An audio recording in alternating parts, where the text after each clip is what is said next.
सभी शिक्षक साथियों को मेरा नमस्कार। मैं महेंद्र कुमार। अभी मेरे किसी साथी शिक्षक ने अपनी एक पीड़ा साझा की मेरे साथ, और वो पीड़ा जो है वो इस बात को व्यक्त करती है कि हम जो साथी सभी गेस्ट टीचर्स हैं, वो हम सबकी साझी पीड़ा है। एक जैसी ही पीड़ा है, बस किसी को थोड़ा ज्यादा है और किसी को कुछ कम है, नहीं तो समस्या एक ही है। उसने व्यक्त किया कि एक लंबे समय से वो एक ही सैलरी पर, एक ही पगार पर, एक ही मेहनताने पर वो काम कर रहा है, और ऐसी परिस्थिति में शायद आने वाले समय में 2-4 महीने बाद वो इस नौकरी को छोड़ देगा और वो वापस अपने गांव लौट जाएगा, क्योंकि दिल्ली जैसे महंगे शहर में वो सरवाइव नहीं कर पा रहा। तो ये आसान नहीं है हम गैस शिक्षकों के लिए कि हम इतनी पगार में अपने घर को चला सके, अपनी परिस्थितियों को हैंडल कर सके। तो सरकार इस ओर नहीं देख रही।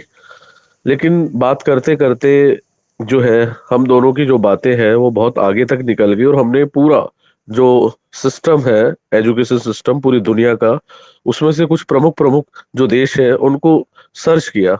और सर्च किया तो हमने पाया कि अमेरिका में जो है वो दो तरह के लोगों को वीआईपी माना जाता है।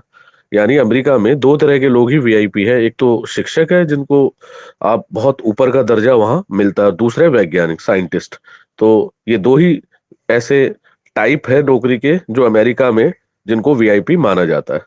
और फ्रांस में जो वहाँ के न्यायालय होते हैं, जैसे हमारे यहाँ 30 हजारी कोर्ट है या हाई कोर्ट है या सुप्रीम कोर्ट है, तो वहाँ जो है टीचर्स को बैठने का अधिकार है। ठीक है, अन्यथा और किसी को नहीं है, लेकिन टीचर्स को स्पेशल अधिकार दिया गया है। ऐसे ही जापान में जो है, शिक्षक ने अगर कोई अपराध किया भी हो, अगर शिक्षक से कोई अपराध हो जाता है तो पुलिस को सरकार से परमिशन लेकर उसको गिरफ्तार कर सकती है, अन्यथा नहीं कर सकती। तो ये विशेष अधिकार जापान में मिला हुआ है। ऐसे हमने बात की कोरिया में। तो कोरिया में जो है वो सारे अधिकार प्राप्त होते हैं टीचर्स को, जो भारत में भारत सरकार के मंत्रियों को प्राप्त होते हैं। सिर्फ अपना आई कार्ड दिखाकर आप अपने अधिकारों को प्राप्त कर सकते हैं। अमेरिका और यूरोपियन देशों में हमने पाया कि जो सैलरी का अंतर है, वो खास तौर से अगर मैं ये कहूँ कि प्राथमिक जो टीचर होते हैं, जिनको प्राइमरी टीचर या पीआरटी भी बोला जाता है हमारे यहाँ, तो वहाँ जितने भी यूरोपियन देश है, जिसमें इंग्लैंड हो गया, फ्रांस हो गया, जर्मनी हो गया, पुर्तगाल हो गया, वो सारे देश, और अमेरिका, यूएसए, इन देशों में जो है आप पाएंगे कि जो प्राथमिक टीचर है उनको जो है सबसे ज्यादा सैलरी मिलती है टीजीटी पीजीटी या यूनिवर्सिटी के प्रोफेसरों के मुकाबले।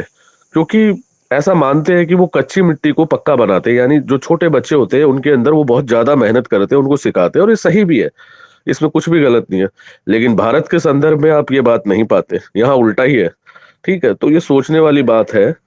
अब मैं बात कर लेता हूँ कि भारत में जो हम टीचर्स है, अगर हम अपनी मांगों को रखते हैं तो हमारी क्या स्थिति होती है। मान लीजिए वेतन के लिए हम कोई बात करते हैं, या छात्रों से जुड़ी हुई कोई बात करते हैं, कोई गलत नियम सरकार ने बना दिया, उसके विरुद्ध हम आवाज उठा रहे हैं या कोई आंदोलन कर रहे हैं, तो भारतीय पुलिस हमें डंडा मारने में अपनी शान समझती है। और ये आए दिन हम देखते भी हैं कि जो यहाँ आंदोलन होते हैं, प्रोटेस्ट होते हैं, उनमें शिक्षकों का कितना भारी अपमान हमें देखने को मिलता है। तो ये व्यवस्था जो है सिर्फ और सिर्फ चोर डाकू लुटेरे और भ्रष्टाचारी लोगों को ही बढ़ावा दे रही है। हम जैसे जो शिक्षक है वो हाशिए पर आ गए हैं। तो सरकार को जो है इस ओर भी सोचना चाहिए कि हम शिक्षकों को हमारी हाशिए जैसी स्थिति से बाहर निकालकर हमारा भी सबल करना चाहिए, हमें भी आगे लाना चाहिए, हमारे हितों का भी ध्यान रखना चाहिए। तो बात करते करते यहाँ तक बात पहुंच गई, और अब निष्कर्ष यही निकला कि हम केवल और केवल बात ही कर सकते हैं और एक आंदोलन की शक्ल नहीं ले सकते, क्योंकि इंतजार बहुत लंबा हो गया है। इतने इंतजार में तो देखिए, मेरा जो शिक्षक साथी है वो भी नौकरी छोड़ने के बारे में सोच रहा है कि वो आने वाले 1-2 महीने बाद ये नौकरी छोड़ देगा, क्योंकि इस नौकरी में उसने वो चीज नहीं पाई जो वो पाना चाहता था। क्योंकि सरकार ने वो सारे अवसर और सारे रास्ते बंद कर रखे हैं। क्योंकि कहा जाता है कि नौकरी के दौरान अगर समय समय पर उन्नति होती रहे, और उन्नति इसलिए की जाती है ताकि एक व्यक्ति जब नौकरी पेशेवर है वो, तो उसको वो सारे अवसर, उसकी जो मनोस्थिति है उसके अनुसार आगे बढ़ने के अवसर उसे मिलते रहे। तो सरकार को इस बारे में सोचना चाहिए। हम सब सभी साथी गेस्ट टीचर्स भी इस बारे में सोचे कि हमें आगे क्या करना है, कैसे प्लान करना है, कैसे अपनी बातों को आगे लेके आए।